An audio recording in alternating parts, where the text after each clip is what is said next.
શહેરાની મારુતિનંદન સોસાયટીમાં જવાના મુખ્ય માર્ગ ઉપર જ ગેરકાયદેસર પાર્કિંગ કરવામાં આવતા સોસાયટીના સ્થાનિક રહીશો ત્રાહિમામ પોકારી ઉઠ્યા છે।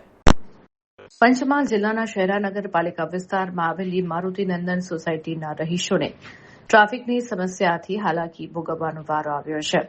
શહેરાની અણિયાદ ચોકડી નજીક આવેલ મારુતિનંદન સોસાયટીમાં પ્રવેશવાના મુખ્ય માર્ગની બંને બાજુએ બાઇકોનો જમાવડો થતો હોવાને લઈને સોસાયટીના રહીશોને અવરજવર કરવામાં તકલીફ પડતી હોય છે।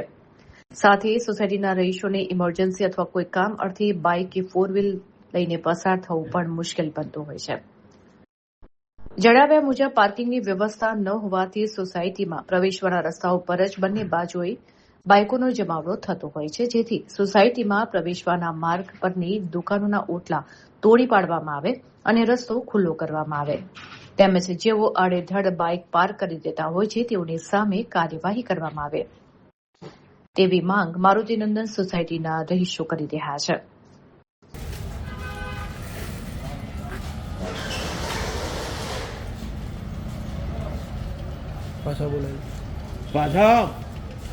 મારુતિ સોસાયટી મારુતિ ટિમ્બરની પાછળ અમારી સમસ્યા એ છે કે અણિયાદ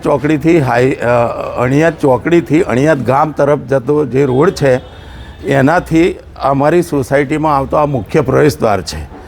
એની અંદર ટ્રાફિકની એટલી બધી સમસ્યા છે કે આજુબાજુની બે બાજુ જે દુકાનો છે એ દુકાનોના માલિકોએ કોઈપણ પ્રકારની પાર્કિંગની વ્યવસ્થા કરી નથી, જેથી કરી અને દરેક શોપ ઉપર દિવસ દરમિયાન દરેક મોટરસાઇકલોવાળા એમની દુકાન આગળ ગાડીઓ ઊભી રાખે છે, જેથી કરીને અમે સોસાયટીની અંદર બાઇક લઈને પણ અંદર પ્રવેશ કરી શકતા નથી, બરાબર। અને અમારી પાલિકાને આટલી નમ્ર વિનંતી છે કે બંને બાજુના ઓટલા તોડી અને જે તે માલિકો છે એ લોકોને જણાવો કે ભાઈ તમે પાર્કિંગની વ્યવસ્થા કરો તો જ અમારો આ સમસ્યાનું સોલ્યુશન આવી શકે એમ છે।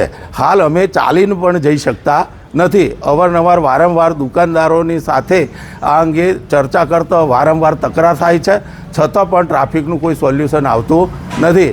એટલે આનું કાયમી ધોરણે નિરાકરણ થાય એવી અમારી અપીલ છે।